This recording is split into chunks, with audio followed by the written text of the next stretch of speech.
During Lent, we are called to conversion. Pope Francis says sin leads man to consider himself the God of creation, to see himself as its absolute master, and to use it not for the purpose built by the Creator, but for his own interests. Let us leave behind our selfishness and self-absorption and turn to Jesus' task. Let us stand beside our brothers and sisters in need, sharing our spiritual and material goods with them. Lent must be a time to welcome Christ's victory over sin and death into our lives and attract its transforming power to all of creation. These are the underlining themes of Father Tom Kesey's sermons during the next 6 Sundays of Lent. Therefore, here is your homilist, Father Tom, for this Sunday in Lent. Hello everybody once again, and welcome to today's Sunday sermon, which happens to be the first day of Lent, the first Sunday of Lent. And today we are reminded that we are in a time of fasting and a time of prayer, of doing extra good works and also penance. These are the 4 aspects of Lent which I would like to emphasize with you today. Consider them. Prayer is something that is popular these days. Mindfulness is a wonderful form of prayer. But remember that it is to the one God we are praying. And I think God should not be excluded from it. And in fact, that is where we find God, in the present moment, and being mindful of our existence right here and now. Also, during Lent, we are asked to fast. Now, fasting is an old-fashioned word again, maybe, but remember, denying ourselves of life's pleasures.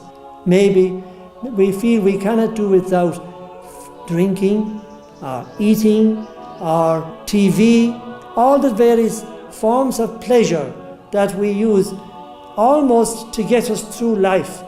But this is the time to realize, give God first precedence. Give Him first preference in your choices. And that is what fasting is about as well. Also, I would encourage people to fast for a reason. Maybe your friend is sick in hospital or at home sick, or maybe somebody needs your prayers, and fasting is a great way of praying as well, and doing something, denying oneself for the good of another. What better can you do? And God will answer those prayers. No prayer goes unanswered. Also penance. During this time, penance is remembered, but maybe not a popular word these days. Penance is something that has a negative connotation to it. But remember, penance is something very valuable. What is it really? It is realizing how much we need God in our lives, how much we are falling short of the mark of being good, being holy, being kind, being generous, being faithful, being loving of other people. And the penance is we are asked to make confession during this time of Lent, to show God that we desire His graces. So penance is required as well.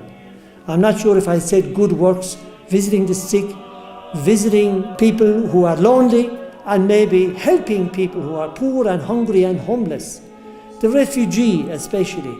The first reading is from Genesis, and it describes the fall of Adam and Eve. Now Adam and Eve were tempted by the devil. He tempted them because he said, if you eat that fruit, you will know more even than God. And God knows that. So it was a trick. And it is a way of explaining how we have in our lives, in our own selves, and in the world, this incredible pull between good and evil. Evil exists, good exists. And all of us have it within us. Sometimes we are revengeful. Sometimes we can feel that evil when we want to keep on to a grudge or maybe we desire things that we should not desire. So we are aware of this conflict going on inside of us. Therefore, this is what is the condition that we find ourselves in. And it's explained in the Bible in the form of that story of Adam and Eve. Now, in the Gospel, we have the temptations of Jesus in the desert. He spent 40 nights, 40 days, fasting and praying and being tempted by the devil. You'll remember that between Ash Wednesday and Palm Sunday, it's 40 days. Maybe you don't know that, but that's the reason why it's 40, because Jesus spent 40 days in the desert. Now, he was tempted by the devil. What way was he tempted? He was tempted to be God. It wasn't so much to do bad things as we know them. You know, the 10 Commandments, kill somebody, commit adultery, steal, covet somebody's goods, etc., etc., disobedient and disrespectful of our parents. No, these weren't the temptations. The temptations were to be God. Remember, Jesus is God, but he took on our nature and he took on the limitations of human nature. In other words, he was like us in every way but sin. And the devil, who knew very well this is God, tempted him to say, "You are hungry." And he gave him all these choices. You can make food out of these very stones in the desert. And Jesus refused. Now, when I think about that temptation, I am reminded about maybe, and myself guilty of this, prayers that we make when we want God to do our will. You see, Jesus came to obey his Father in heaven. Our will is that I be healthy, I be strong, I be clever, I be beautiful, that I have all the good things in life, that there's no suffering, and that everything goes along hunky-dory without any suffering of any kind. This is our will. But the will of God, not that he wishes us to be suffering and all that, but he says, you are in this situation. Now, it all can be overcome if you look at me in the form of Jesus, who was totally obedient and accepting of his Father's will. His prayer was that he do his Father's will.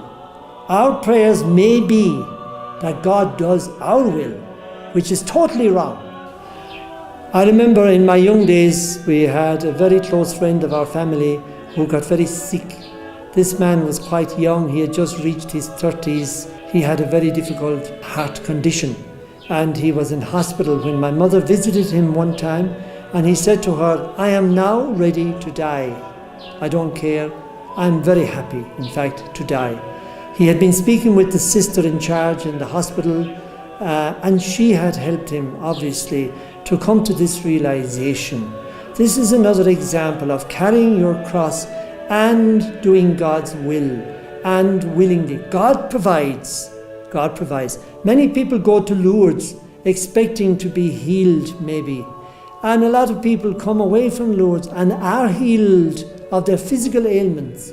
Many don't get healed, but in their hearts they may be healed, because they are healed of this holding on to life, and at the same time then becoming aware, this is me, Lord, I leave everything in your hands. This is another healing, and a more lasting healing that will get us over the great divide and back to God. And this is what Jesus in his own way came. He was tempted by the devil to do magic. Here in my place of work, I visit a lot of people in their homes, and I find TV is often on, and these tele-evangelists are on, preaching about Jesus, who heals us and who gives us prosperity. And one time I debated with the people who I knew very well, and it was all done in a good spirit, and I said, you know, this is misinformation here, because where is the cross? The cross is very much part of our lives. And it's not so much that we break it up and throw it away, but we have to embrace it. Embrace it and carry it and grip it fully as Jesus did going up the hill to Golgotha. Therefore, this is the truth and the secret of life. The secret. Carry your cross, grip it, accept it, and you will find new life. You will find the wherewithal to accept. And even on the final hurdle, you, like that young man with the heart condition, you will be glad when God calls you to a new life with Him. May God bless you during this time of Lent to learn, to know, to love, and to serve Him by performing those 4 actions that I reminded you of at the beginning: fasting, prayer, good works, and penance. May God bless you, and looking forward to meeting you again very soon.